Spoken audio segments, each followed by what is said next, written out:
Hello students. In last video we have discussed about the types of plan.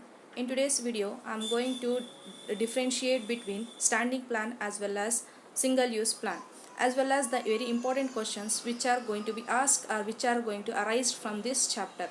Let us discuss now. So differences between the standing plan as well as single use plan. So the first difference is meaning. As you know that standing plan in a business refers to plans developed for using over and over again because they focus organization situation that occurs repeatedly. The standing plans are those plans which are formulated once, but those plans are repetitively used for the activities which are daily we are doing. So that is recurring in nature. So the activities which are regularly we are doing in the organization, for that we are going to formulate the standing plan. Coming to the single use plan, these single use plans are prepared for shorter period of time, as well as this type of plans are non-recurring in nature, so it is not going to be used repetitively. So these plans are developed only one time, okay, one time project or for a specific objective we are going to plan single use plans. Second differences is objectives. So standing plan however is developed for activities that occurs regularly over a period of time. Of course the meaning itself says these plans are going to be prepared for those activities which are regularly we are doing. So okay, that is what regular occurring over a period of time. So the activities which are we are doing regularly over a period of time, for them we are going to formulate standing plan.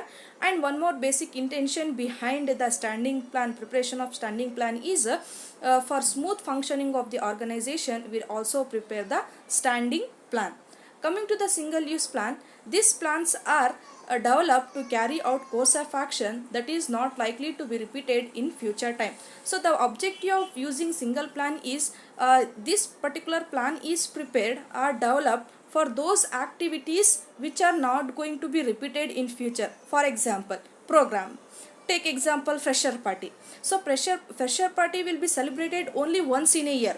For that we are going to arrange one program once in a year. So likewise single use plan also, which is going to be developed for the activities which are not repetitive in nature. Yearly once we are celebrating freshers party, but not regularly.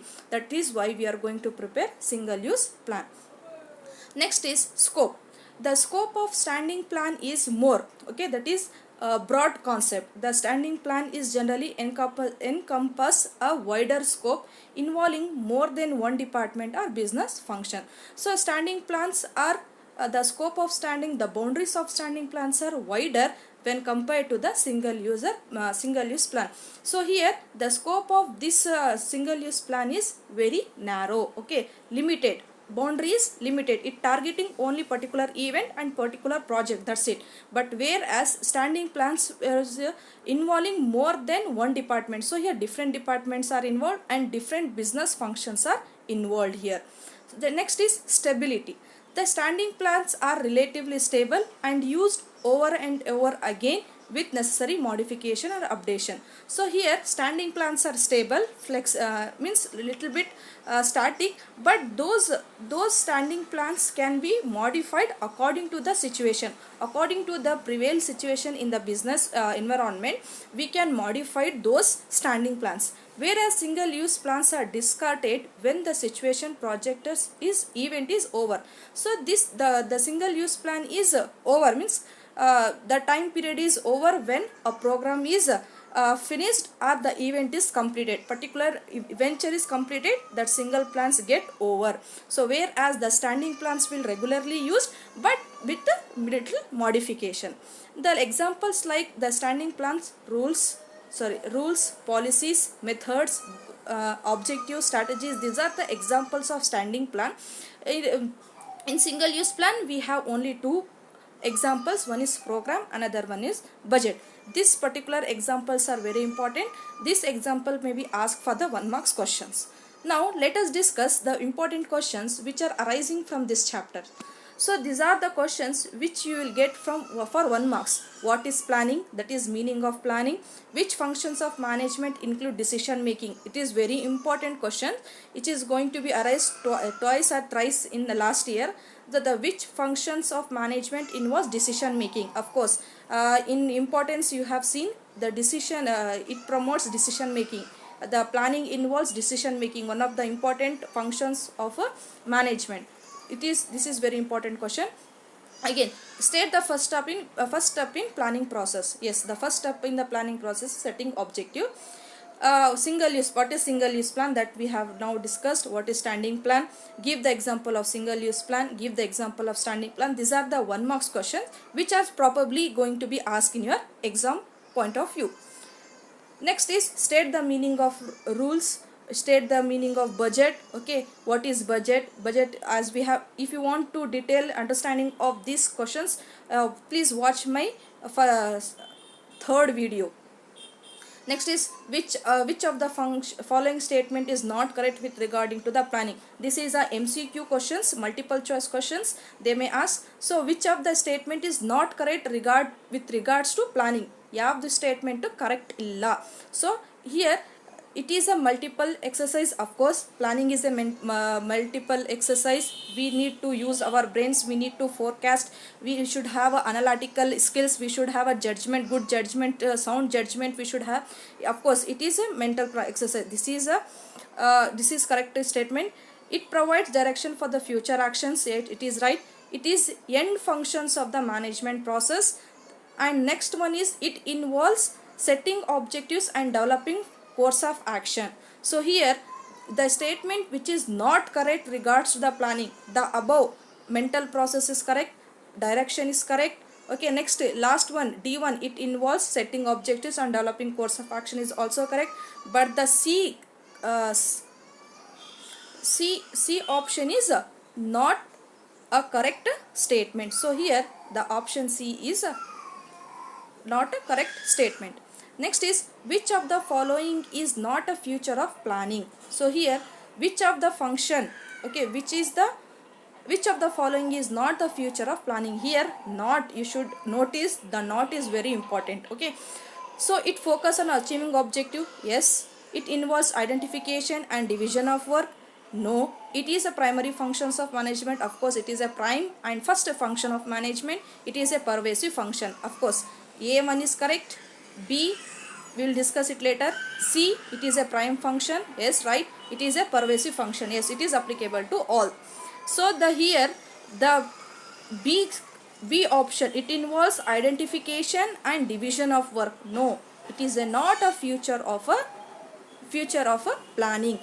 It involves identification and division of work. It is a step of organizing. This particular point is one of the step of organizing. Next, functions of management. Next, which of the following is an example of single use plan? So here the option has given policy, procedure, budget and method. So here they are asking for single use plan.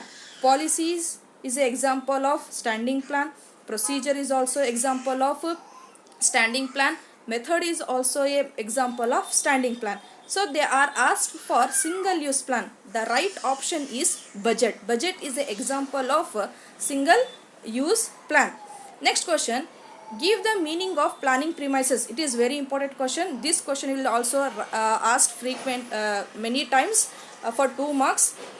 So what is the meaning of planning premises? Planning premises here refers to the forecasting about the future, anticipating about the future event. So systematic and logical estimating for the future factors affecting the planning. So here whatever the factors, future factors that are affecting our planning, okay, that you are going to predict now itself. That is called as a planning premises.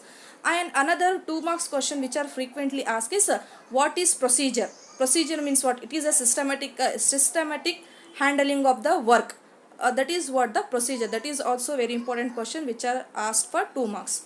Next is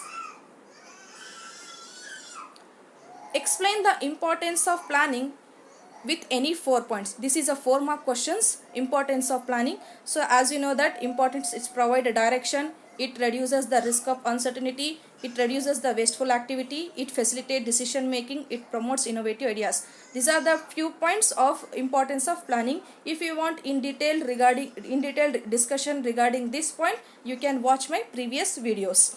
Explain the merits and demerits of planning. This is a very important questions which are asked for the 8 marks. So this question arises for the 8 marks. Explain the features of planning. So this is a 4 mark question again. You watch my previous video for this detailed discussion of this particular question. Next, describes the process of planning. This process of planning will be asked for the 4 marks, and again it will ask for the POQ questions, that is POQ questions they are going to ask. Next is explain the types of planning. This is also for either they may ask for the 2 marks this particular question, or they may be asked for the 4 marks. This last question is depends. It may be asked for the section B, or it may ask for the section C. Depends. Okay, these are the few questions which are frequently asked. If you want detailed discussion of these questions, you can watch my all previous videos. Thank you.